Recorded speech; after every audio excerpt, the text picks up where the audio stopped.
Bismillahirrahmanirrahim. Assalamualaikum warahmatullahi wabarakatuh. Innal hamdalillah nahmaduhu wa nasta'inuhu wa nastaghfiruh wa na'udzu billahi min shururi anfusina wa min sayyiati a'malina. May yahdihillahu fala mudilla lahu wa may yudlil fala hadiya lahu. Asyhadu an la ilaha illallah wahdahu la syarika lahu wa asyhadu anna Muhammadan abduhu wa rasuluhu la nabiyya ba'dah. Yaqulullah tabaraka wa ta'ala ya ayyuhalladzina amanu taqullaha haqqa tuqatih wa la tamutunna illa wa antum muslimun. Wa qala sallallahu alaihi wasallam fa inna asdaqal hadis kitabullah wa khairal hadi hadi Muhammadin sallallahu alaihi wasallam wa syarrul umuri muhdatsatuha fa inna kulla muhdatsatin bid'ah wa kulla bid'atin dhalalah wa kulla dhalalatin finnar. Saudara-saudaraku kaum muslimin, para pemirsa yang dimuliakan Allah Subhanahu wa taala, kembali lagi bersama kami dalam pembelajaran kitab Matan Al-Jurumiyah, sebuah kitab yang membahas tentang tata bahasa, kaidah-kaidah bahasa Arab yang ditulis secara praktis dan mudah untuk mempelajari bagaimana tata bahasa Arab yang baik dan benar. Saudaraku yang dimuliakan Allah SWT, kita sudah membuka pembelajaran ini, bab pertama dari kitab ini, yaitu tentang pengertian al-kalam. Bahwa kalam dalam bahasa Arab harus terpenuhi 4 syarat. Syarat pertama adalah al-lafzu, yaitu ucapan. Ya, mengandung suara, yang suara ini mengandung huruf-huruf yang dikatakan, diucapkan. Maka isyarat bukan termasuk kalam, bukan termasuk perkataan. Kemudian tulisan bukan termasuk perkataan. Syarat kedua, perkataan dalam bahasa Arab, ucapan dalam bahasa Arab, ya, harus terpenuhi syarat al-murakkab. Dia tersusun dari 2 kata atau lebih, 2 kalimat atau lebih, ya. Kalimat dalam bahasa Arab yang dimaksud dalam bahasa Indonesia adalah kata. Kalau hanya terdiri dari 1 kata saja, misalkan Muhammad, maka bukan disebut kalam. Kalam itu perkataan, ucapan yang tersusun dari 2 kata atau lebih. Ya, maka kalau kita katakan Muhammadun qaimun, Muhammad adalah orang yang berdiri, ini disebut kalam. Syarat ketiga, sebuah kalam, perkataan dalam bahasa Arab dikatakan sebagai perkataan apabila terpenuhi syarat ketiga, yaitu al-mufid, memberikan faedah, pemahaman kepada yang mendengar. Bila suara burung, ya, walaupun suara burung itu bersuara tapi kata-katanya tidak jelas, bukan disebut sebagai kalam atau perkataan dalam bahasa Arab. Suara apa begitu, ya, hewan yang tidak jelas bukan disebut kalam walaupun mendengarkan suara. Maka sebuah perkataan itu dinilai perkataan dalam bahasa Arab kalau memberikan faedah bagi yang mendengar. Artinya yang mendengar tidak akan bertanya lagi. Jika kita katakan misalkan idza jaa Muhammadun, apabila telah datang Muhammad, pendengar tidak akan paham. Apabila telah datang Muhammad, mereka masih menantikan ada apa dengan Muhammad. Apabila telah datang Muhammad, apa selanjutnya? Muliakanlah atau bagaimana? Ya. Maka ini bukan disebut kalam dalam bahasa Arab karena tidak memberikan pemahaman kepada pendengar. Dan syarat keempat dari bab pertama yang sudah kita bahas, yaitu kalam itu harus bil wad'i, yaitu dengan kaidah, dengan huruf-huruf, kalimat-kalimat, kata-kata yang diucapkan oleh orang Arab. Ya, di dalam berbicara bahasa Arab mengikuti patokan pembicaraan orang Arab, karena bahasa Arab ini dari orang-orang Arab. Tidaklah kita menyusun sebuah perkataan dengan bahasa Indonesia yang diarabkan misalkan, tidak, tapi dengan bil wada', yaitu bil lughah al-arabiyyah, dengan patokan bahasa Arab. Baik, para pemirsa yang dimuliakan Allah SWT, kita lanjutkan apa yang dikatakan oleh penulis selanjutnya pada bab berikutnya. Beliau rahimahullah mengatakan wa aqsamuhu salasatun ismun wa fi'lun wa harfun ja'ali ma'nan. Dan pembagian kalimat ada 3. Yang pertama adalah isim, yang kedua adalah fiil dan huruf, yang ketiga adalah huruf yang memiliki makna. Selanjutnya penulis setelah menyelesaikan pembahasan tentang kalam, beliau mengatakan wa aqsamuhu salasah, dan pembagian kalimat atau kata dalam bahasa Indonesia, ya, kata dalam kaidah bahasa Arab itu ada 3. Yang pertama isim, yang kedua fiil, dan yang ketiga adalah huruf. Pembagian hal ini menjadi 3 bukan dengan dalil dari Quran atau hadis, tidak. Tapi pembagian kalimat-kalimat bahasa Arab itu ada 3 melalui tatabbu' wal istiqra', melalui penelitian dan menelaah bahwa ternyata bahasa Arab itu yang dipakai sebagai bahasa Al-Quran, yang dipakai oleh Nabi Muhammad sebagai bahasa hadis Nabi. Kalau diteliti, kalau ditelaah, ternyata kata-katanya tidak lepas dari 3 hal ini. Kalau tidak dia isim, kalau tidak dia fiil, kalau tidak dia huruf. Ya. Kalau kita perhatikan dalam Quran misalnya, surat Al-Fatihah yang pertama. Dari mulai kalimat Alhamdulillahirabbil alamin sampai waladhdallin, itu kalau diteliti semuanya terangkum dari 3 ini. Bahwa kata dari surat Al-Fatihah itu kalau tidak isim ya fiil ya huruf.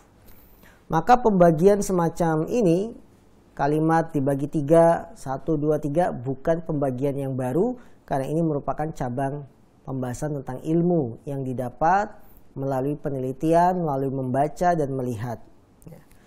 Kami akan jelaskan secara ringkas apa itu isim, apa itu fiil, dan apa itu huruf. Ya.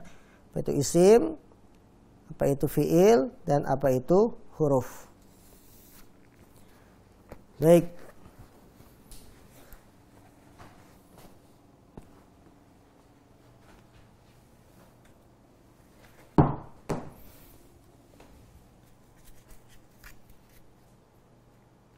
Bab yang kedua. Bab yang kedua pembahasannya adalah tentang macam-macam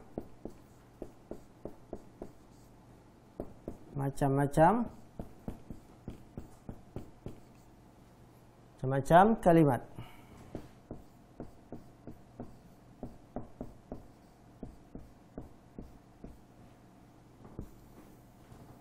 Macam-macam apa? Kalimat. Macam-macam kalimat dalam bahasa Arab terbagi menjadi 3. Yang pertama adalah al-ismu.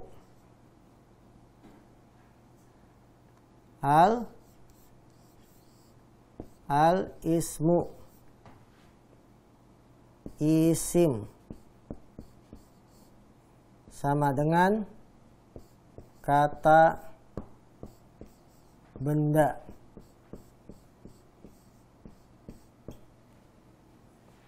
Yang pertama apa? Bagian kalimat al-ismu, yaitu kata benda. Yang kedua al-fi'lu.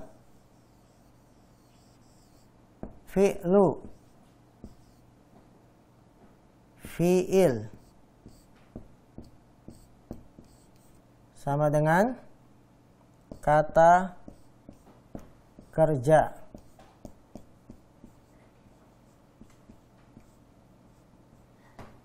Dan yang ketiga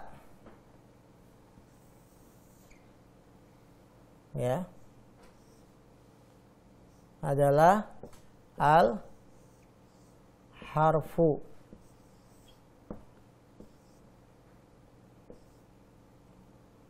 Huruf.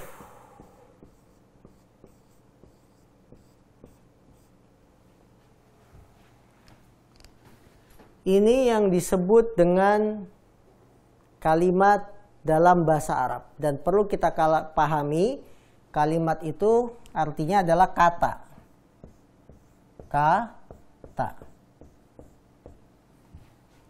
Jika para pemirsa memperhatikan kata-kata yang ada dalam bahasa Arab, kata-kata dalam bahasa Arab yang digunakan sebagai bahasa Al-Quran, bahasa hadis Nabi, tidak lepas dari 3 ini.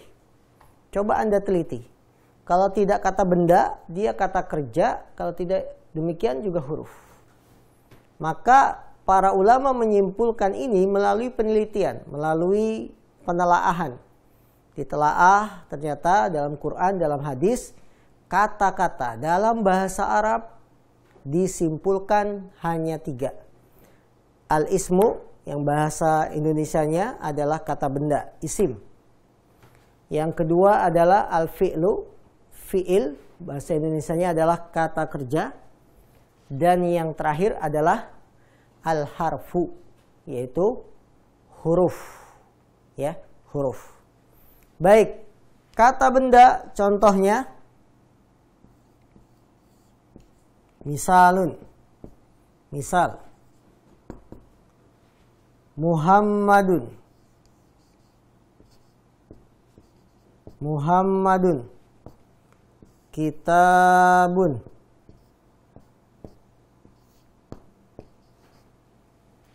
Muhammad, nama orang, kitab, buku, ya. Muhammadun, kitabun. Maka Muhammadun, kitabun termasuk golongan apa? Isim. Dan sangat banyak jumlah isim, kata benda. Karena semua yang menunjukkan kata benda, maka disebut isim. Dan isim ini istimewanya tidak berhubungan dengan waktu. Isim, kata benda, ya, tidak ada berhubungan dengan waktu. Waktu tidak ada. Namanya juga isim. Dia tidak berhubungan dengan waktu. Apalagi qalamun, pena. Qalamun.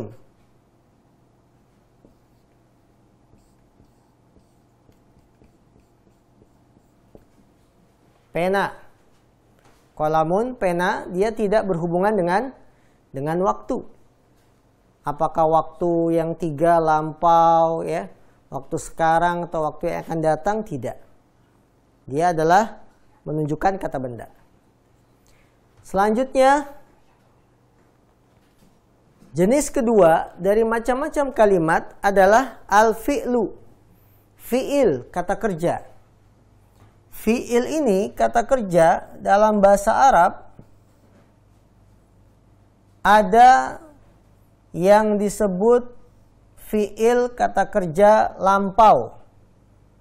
Ya, fi'il madhi. Ini kata kerja lampau.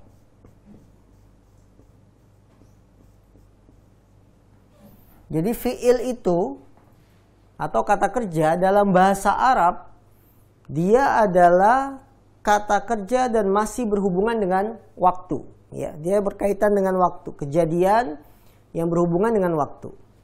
Ada kata kerja yang menunjukkan sekarang, mudore. Ya, mudore. Mudore. Mudori, waktu sekarang atau akan datang.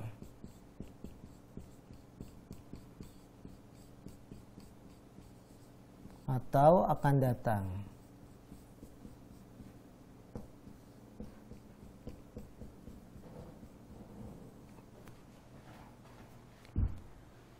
Kata kerja yang kedua dalam bahasa Arab adalah fi'il mudore, kata kerja yang menunjukkan waktu sekarang atau yang akan datang. Kalau dalam bahasa Inggris, waktu lampau itu disebut past continuous. Waktu sekarang apa? Ya, dalam bahasa Inggris ada istilahnya. Maka dalam bahasa Arab pun ada. Kata kerja yang menunjukkan waktu lampau disebut fi'il madi, waktu lampau yang sudah lewat. Apa maksudnya waktu lampau? kejadian itu sudah terjadi. Itu namanya kata kerja waktu lampau. Fi'il mudhari menunjukkan waktu sekarang. Artinya apa? Kejadian itu sedang berlangsung. Atau kejadian itu, kata kerja tersebut, perbuatan tersebut akan datang, baru akan terjadi. Ya, baru akan terjadi. Itu namanya fi'il apa?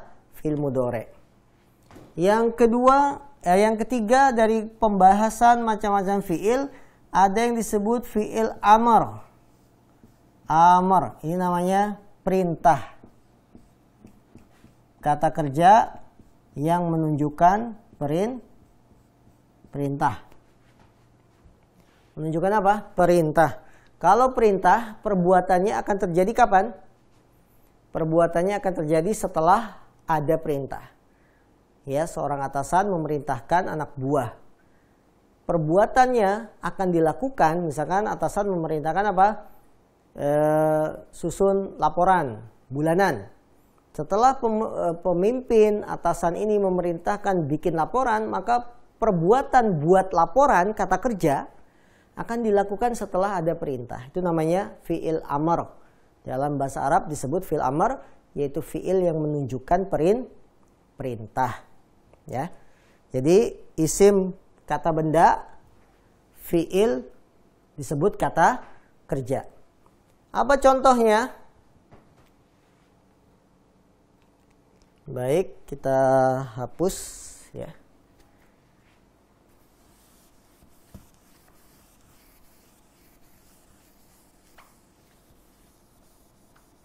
Sekarang kita bahas fi'il.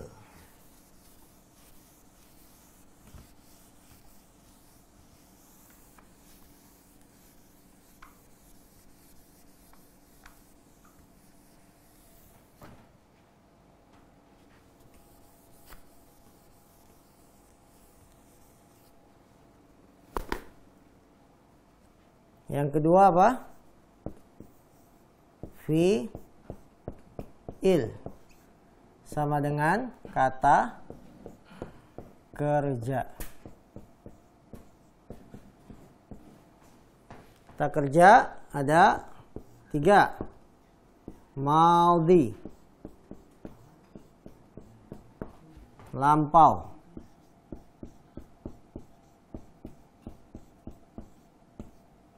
Contohnya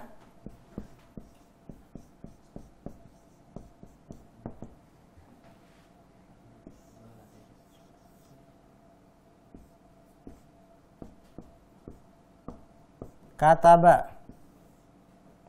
telah menulis.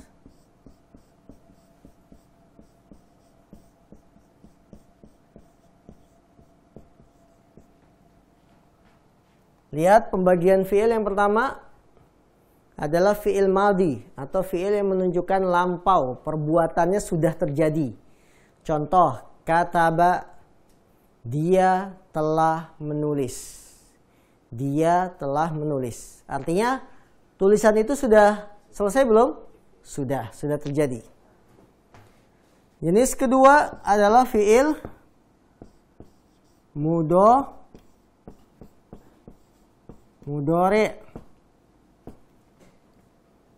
Mudhari itu bisa menunjukkan sedang terjadi.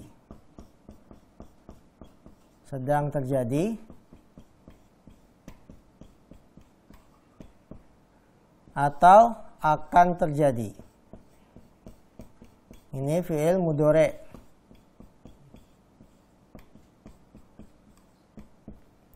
Contoh sedang terjadi. Contohnya yaktubu, ya.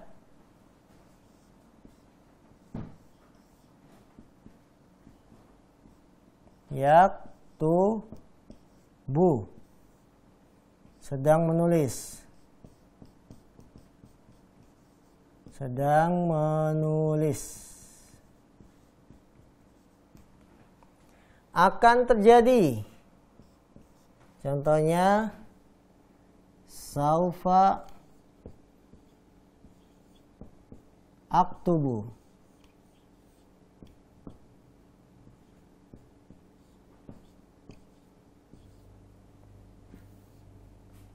Aku akan tulis. Aku akan tulis.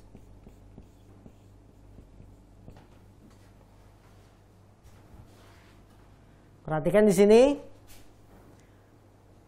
Fi'il mudhari yaitu kata kerja yang menunjukkan perbuatan tersebut sedang terjadi. Perbuatan tersebut sedang terjadi.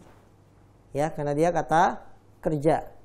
Contohnya yaktubu, dia sedang menulis. Yaktubu, dia sedang menulis. Berarti perbuatan menulis sedang terjadi. Makna kedua dari fi'il mudhari menunjukkan akan terjadi, bukan sedang, tapi nanti. Berarti perbuatannya belum ada. Saufa aktubu. Contohnya saufa aktubu, saya akan tulis. Saya akan tulis, aku akan tulis, apakah sudah ada tulisannya? Belum, nanti. Berarti ini termasuk fi'il mudhari. Dan jenis ketiga dari fi'il adalah apa? Fi'il amar. Fi'il amar. Yaitu fi'il yang menunjukkan perintah. Fi'il yang menunjukkan perintah. Contohnya uktub.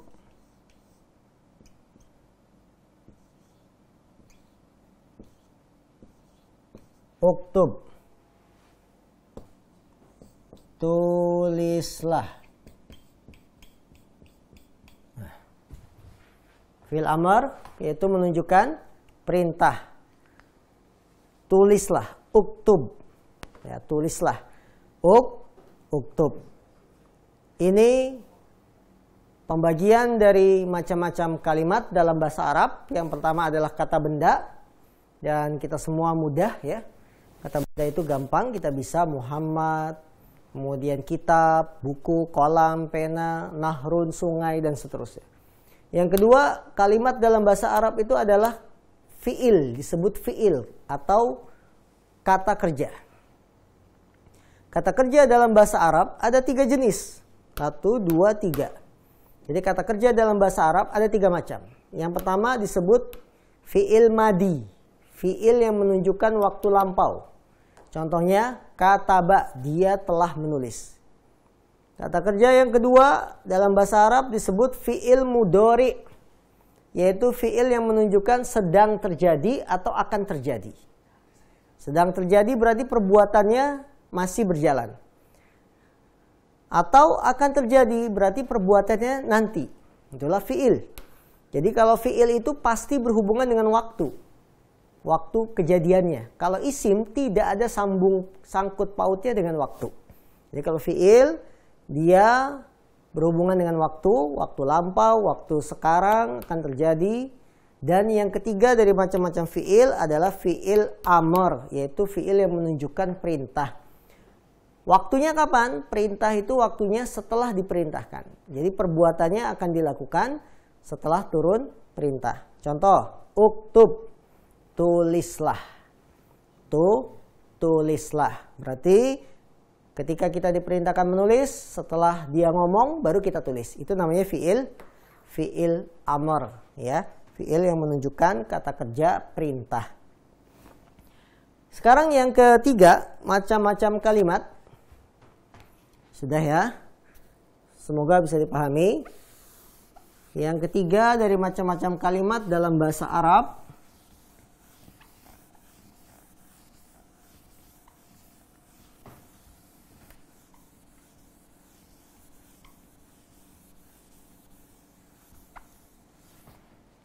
penulis mengatakan al-harfu ja'a li makna. Huruf yang memiliki makna. Jadi macam-macam kalimat, kata dalam bahasa Arab. Jenis yang ketiga adalah huruf. Huruf. Huruf. Huruf dalam bahasa Arab itu ada 2 macam. Ada 2 macam. Yang pertama huruf mabani. Mabani. Apa huruf mabani? Huruf penyusun. Huruf penyusun kata.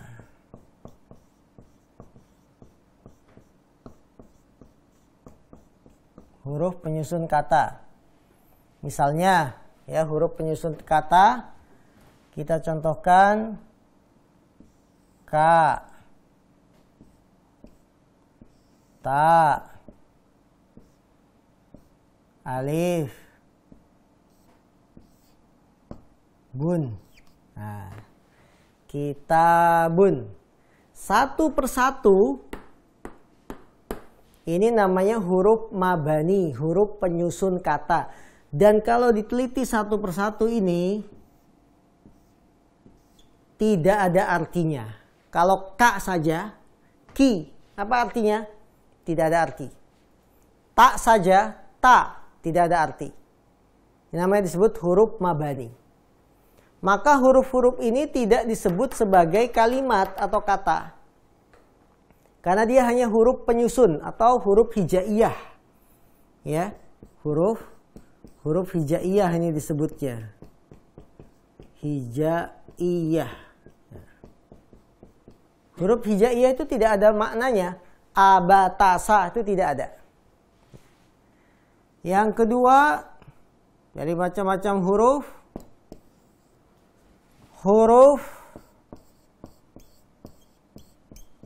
ma'ani. Apa huruf ma'ani? Huruf yang memiliki makna. Huruf yang memiliki makna.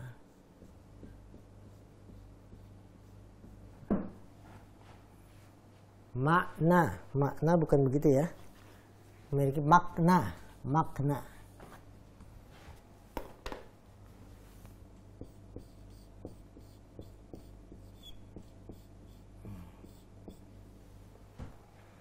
Huruf ma'ani, huruf yang memiliki makna. Huruf ini bukan sekedar huruf, tapi punya arti. Contoh, min. Apa artinya? Dari. Min. Contohnya apa? Dari. Ya. Ini yang dimaksudkan penulis. Maka min itu bisa masuk dalam kategori kata. Karena kalau kita mengucapkan min, sudah satu kata. Dari. Ya. Kemudian apa lagi? Contoh yang lain, ila.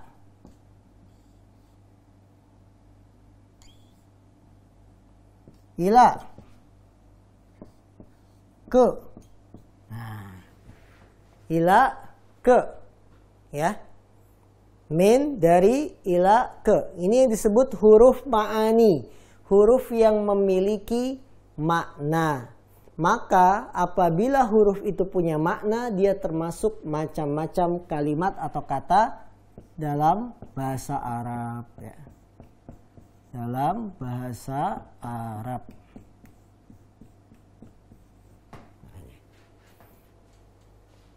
Ya. Jadi yang dimaksud penulis wal harfu ja'ali makna, huruf yang memiliki makna.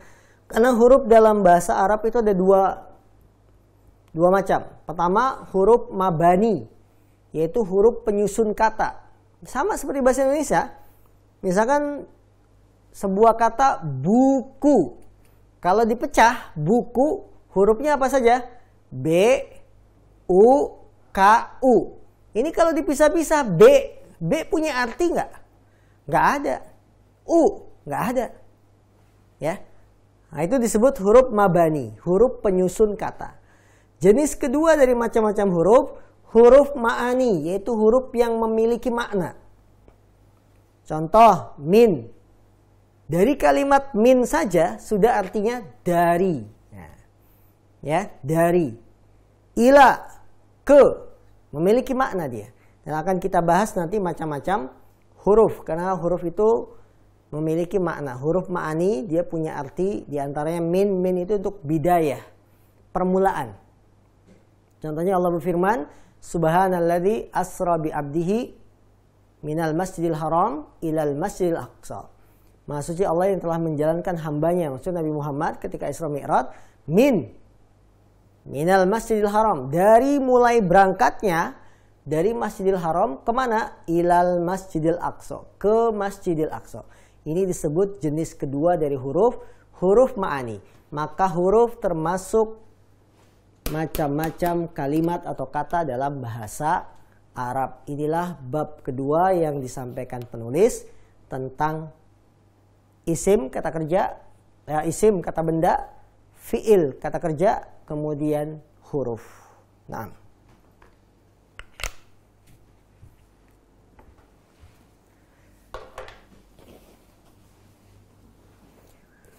saudaraku kaum muslimin yang dimuliakan Allah Subhanahu wa taala,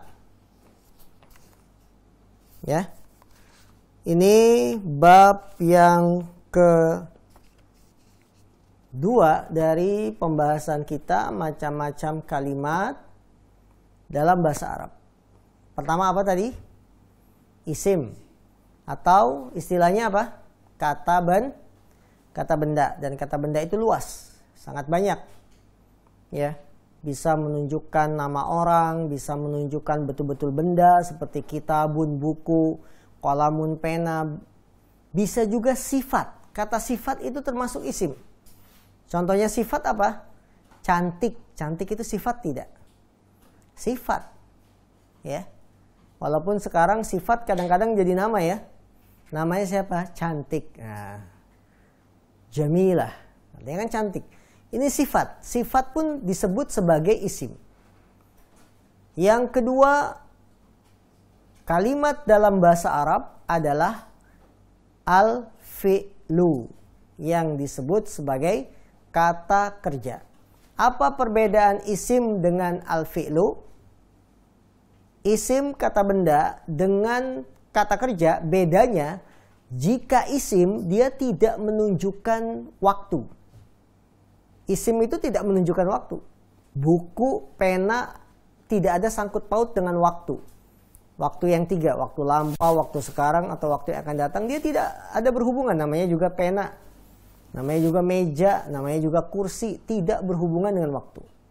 Adapun fi'il, kata kerja, ya, perbuatan, ya, fi'il itu kan perbuatan, kata kerja atau perbuatan, dia pasti berhubungan dengan waktu. Berhubungan dengan waktu yang tiga. Fi'il bila menunjukkan waktunya sudah lampau disebut fi'il madhi. Past continuous kalau dalam bahasa Inggrisnya. Fi'il madhi menunjukkan kata kerja perbuatan tersebut sudah dilakukan. Saya sudah menyapu. Saya sudah menulis. Ya, katabtu, aku sudah menulis. Kanastu, aku sudah menyapu. Kataba, dia telah menulis. Kemudian ada fi'il, kata kerja yang menunjukkan sedang berlangsung. Perbuatan itu sedang berlangsung. Yaktubu, dia sedang menulis. Yusafiru, dia sedang safar. Sedang berlangsung. Atau perbuatannya baru akan terjadi. Saufa usafiru. Sausafiru, saya akan pergi jauh. Ketika kita berbicara saya akan pergi jauh, apakah dia sudah berangkat? Belum. Atau sedang dalam perjalanan? Bisa jadi. Ya. Ada fiil-fiil yang menunjukkan akan terjadi. Itu disebut fiil mudhari.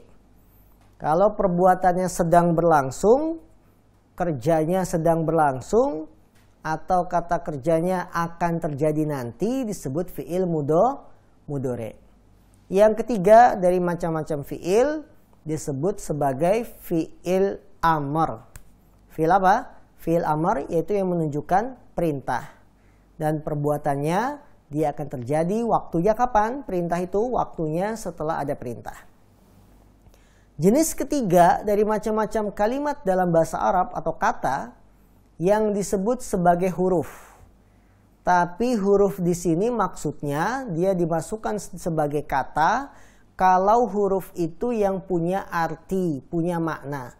Bila hurufnya berupa penyusun kata yang disebut dengan huruf mabani, maka bukan termasuk kata.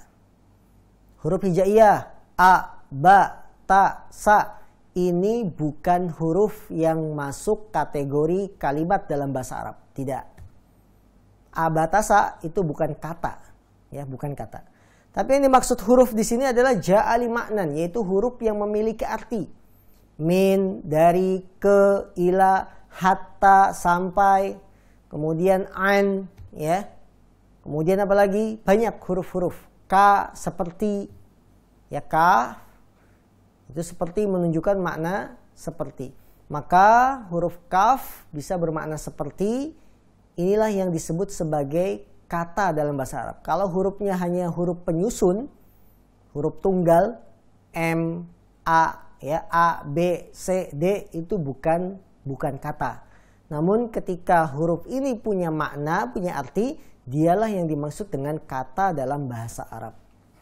Baik para pemirsa yang dimuliakan Allah SWT, ini bab kedua tentang macam-macam kalimat yang disampaikan oleh penulis. Dan sebelum kita sambung pada bab berikutnya, kami memberikan kesempatan kepada para pemirsa yang ingin berinteraktif. Silakan menghubungi nomor telepon yang sudah ada di layar TV Anda, ya. Namun sebelum itu kita simak terlebih dahulu jeda sebagai berikut.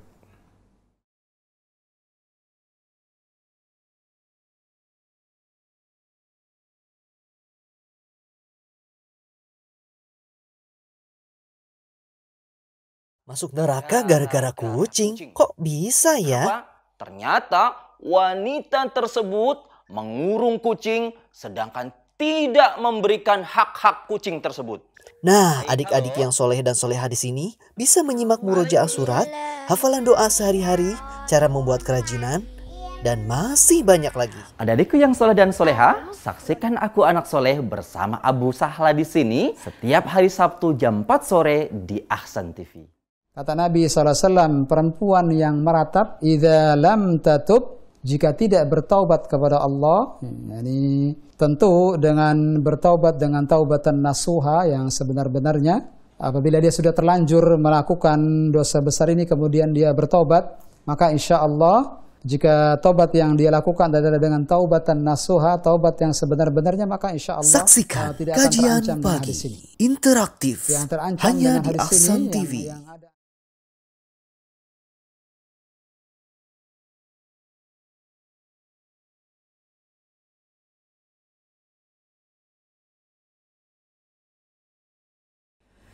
Baik, para pemirsa yang dimuliakan Allah SWT, akhirnya kita telah sampai pada segmen yang kedua, yaitu tanya jawab dan interaktif.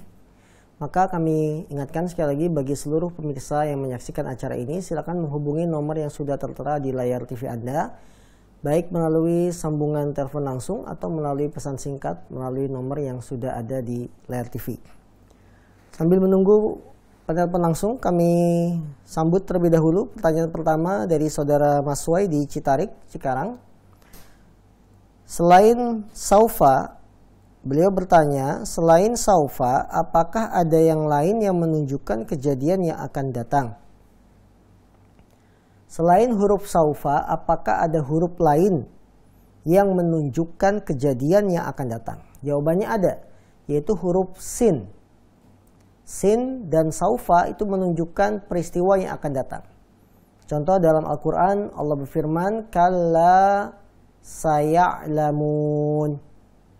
Sekali-kali tidak, saya'lamun, mereka akan mengetahuinya.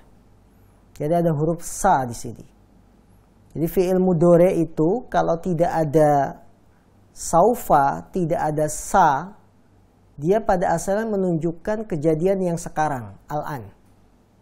Namun ketika dimasukkan huruf saufa dan sa, maka kejadiannya akan datang. Dalam ilmu nahwu, huruf sin dan saufa ini disebut sebagai huruf apa? Huruf tanfis, ya, huruf yang menunjukkan peristiwa akan datang. Apa bedanya antara sin dan saufa? Kalla saya'lamun. Sin di sini akan datangnya waktunya lebih dekat. Ketika dia berbicara, saya'lamun, mereka akan mengetahui. Dari waktu berbicara dengan mengetahuinya tidak terlalu lama. Tapi kalau saufa dia lebih lama, lebih panjang. Kalla saufa ta'lamun misalkan. Dalam surat ayat At-Takatsur, kalla saufa ta'lamun. Niscaya mereka kalian akan mengetahui, pakai kalimat saufa. Saufa itu waktunya lebih lama, ya. Jadi saudara kami Maswai di Citarik, selain huruf saufa ada huruf yang menunjukkan waktu yang akan datang, yaitu namanya huruf sin. Yang keduanya ini, sin dan saufa, disebut sebagai huruf tanfis, ya, huruf tanfis. Allahu a'lam.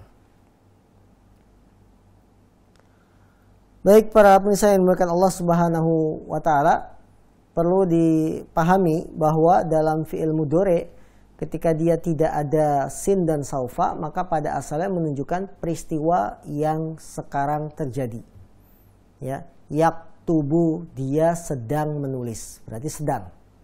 Tapi kalau ditambah sayak tubuh, nanti. Apalagi kalau ditambah dengan huruf-huruf penegas, ya, isim penegas. Contohnya yaktubu al-ana, dia sedang menulis al-ana. Apa al-ana? Sekarang. Berarti apa? Memang dia sedang menulis sekarang. Ya. Kalau tidak ada al-ana, maka pada asalnya fi'il mudhari itu menunjukkan waktu hal. Menunjukkan waktu yang sekarang, kejadiannya sedang sekarang. Ini.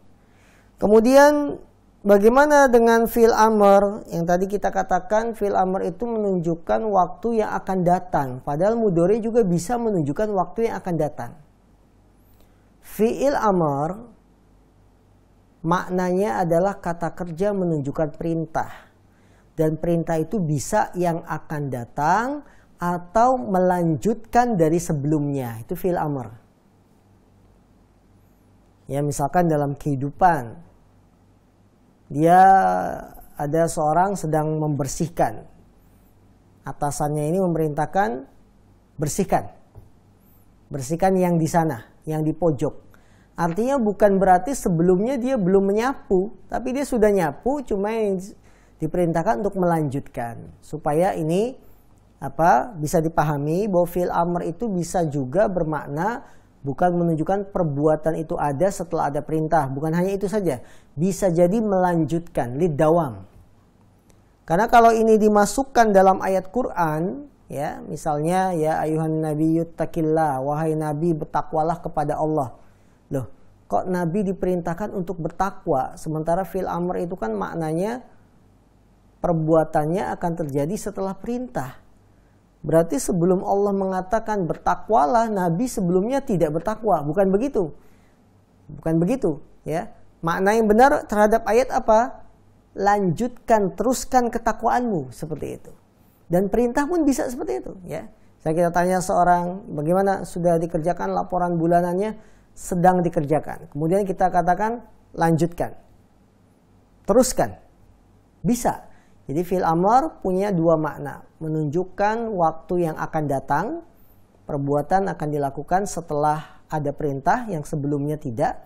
Bisa juga fi'il amr itu bermakna melanjutkan apa yang sedang dia lakukan. Itu juga disebut sebagai fi'il amr atau kata kerja perintah. Allahu ta'ala alam.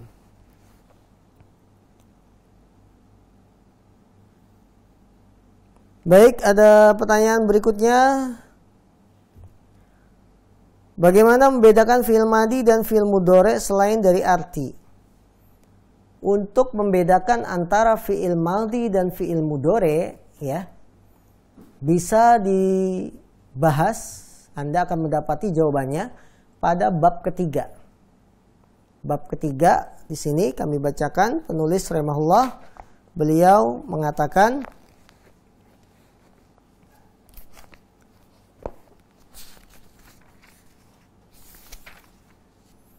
fal ismu yu'rafu bil khafdi wat tanwini wa dukhulil alifi wal lami wa hurufil khafdi wa hiya min wa ila wa an wa ala wa fi wa rubba wal ba wal kaf wal lam huruful qasam wa hiya al waw wal ba wa ta'u.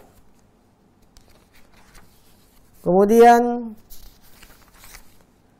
wal fi'lu yu'rafu bi qad wasini wasaufa, wa ta'it ta'nisi as-sakinati. Nah, jadi untuk membedakan fi'il madi, fi'il mudhari selain dari arti, bagaimana dengan ciri-ciri. Fi'il itu bisa dikenal dengan qad. Qad itu bisa masuk fi'il madi, bisa fi'il mudhari. Wasini, fi'il itu bisa dikenal dengan sin. Ini hanya masuk pada fi'il mudhari. Wasaufa, ini hanya masuk pada fi'il mudhari. Wa ta'it ta'nisis sakinah. Ya, dan juga dengan ta'nis yang sakinah, yang sukun, ini masuk pada fi'il madi. Maka pembahasan perbedaan antara fi'il madi dan mudhari, cara membedakannya selain dari terjemahan bisa dilihat dengan huruf sebelumnya. Kalau sebelum huruf fi'il itu sin, maka pasti mudhari. Kalau sebelum huruf itu saufa, maka pasti mudhari. Ya, nanti akan ada datang pembahasan pada bab selanjutnya, yaitu tentang ciri-ciri isim dan ciri-ciri fi'il. Kalau fi'il itu diakhiri dengan ta'nis yang sukun, katabat, pasti ini fi'il madi. Karena nggak ada fi'il mudhari katabat. Fi'il mudhari itu yaktubu, yaktubani, taktubu, taktubani, nggak ada yang sukun akhirnya. Jadi dengan mengetahui fi'il itu bergandeng dengan huruf apa, maka kita bisa menentukan ini fi'il madi menunjukkan waktu lampau, ini fi'il mudhari menunjukkan waktu sekarang dan yang akan datang. Dan pertanyaan ini lebih pas kita jawab pada pertemuan berikutnya insyaallah ta'ala. Nah,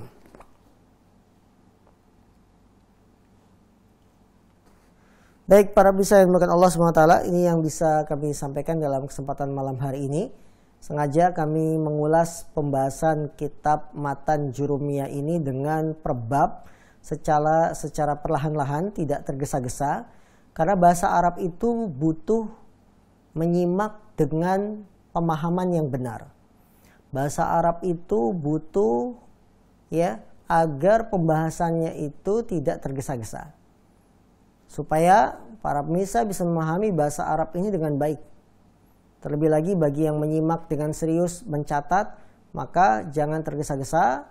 Apabila kita ingin mempelajari bahasa Arab dengan baik, harus perlahan-lahan dalam menyampaikan, juga perlahan-lahan dalam memahami.